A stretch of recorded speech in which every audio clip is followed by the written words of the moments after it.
Mes chers auditeurs, en ce moment, le peloton monte vers le col ayant ce maillot jaune, je ne le vois pas, il se perd dans le brouillard, ce n'est pas possible. Ah, le voilà.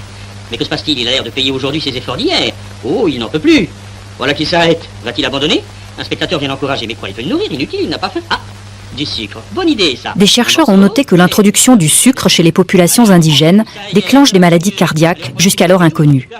Christine Kearns vient de découvrir des documents confidentiels internes à l'industrie sucrière qui prouvent que cette industrie a subventionné des recherches dès les années 60 pour détourner l'attention du sucre et faire du cholestérol le seul responsable des maladies cardiaques. Qu'est-ce qui se passe? Il perd son sucre? John Yudkin was a British physiologist. John Yudkin était un physiologiste britannique très préoccupé par le lien entre consommation de sucre et maladies cardiaques. Il était vraiment devenu le porte-parole de ceux qui voyaient dans le sucre un risque cardiovasculaire. Et il avait réussi à capter l'attention des médias et du grand public. Et en 1964, l'industrie du sucre a commencé à sérieusement s'inquiéter des preuves qui émergeaient liant sucre et maladies cardiovasculaires.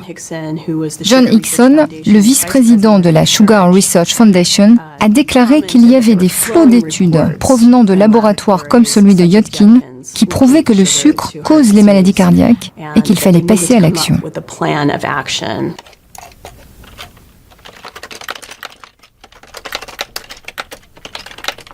En 1965, une série d'articles dans les annales de médecine interne est reprise par le New York Herald Tribune, un concurrent du New York Times à l'époque. Une pleine page dans l'édition du dimanche posait la question: est-ce le gras ou le sucre qui cause les maladies cardiaques?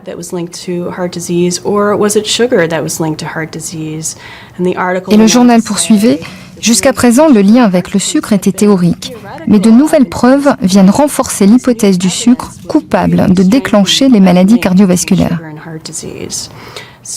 Et donc, quelques jours seulement après la parution de cet article, les responsables de l'industrie du sucre décidaient de lancer le projet 226.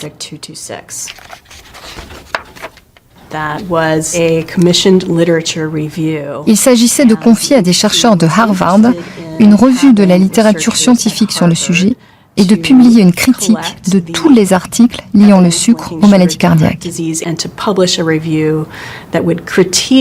Ainsi, les politiques accorderaient moins d'importance aux études scientifiques liant sucre et maladies.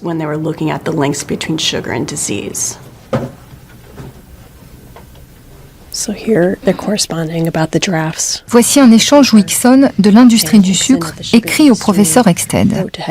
Il s'inquiète de n'avoir encore rien reçu et il demande: j'espère que vous pourrez m'envoyer une première version de l'article dès que possible afin que je puisse remplir mes obligations.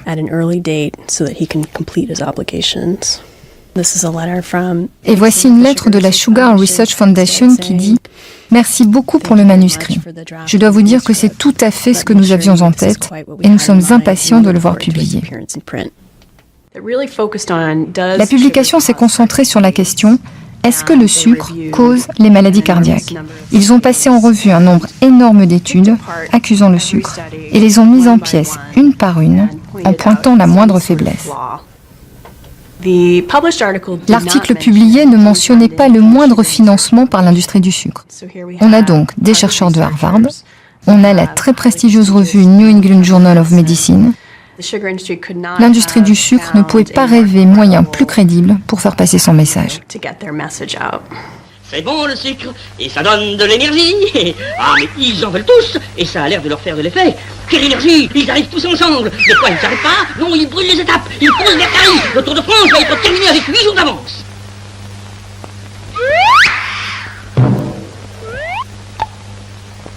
C'est pas possible. Ils ont bouffé du sucre. Voici le texte d'une audition devant la commission McGovern dans les années 70.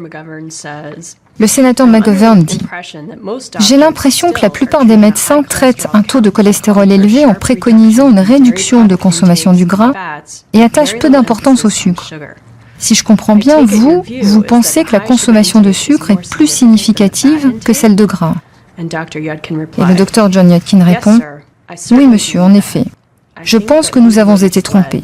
que nous avons été poussés sur un chemin qui va s'avérer être un cul-de-sac en concentrant nos recherches sur la mesure des taux de cholestérol. Je pense que c'est seulement une petite partie, si seulement c'en est une, de l'histoire des maladies cardiaques.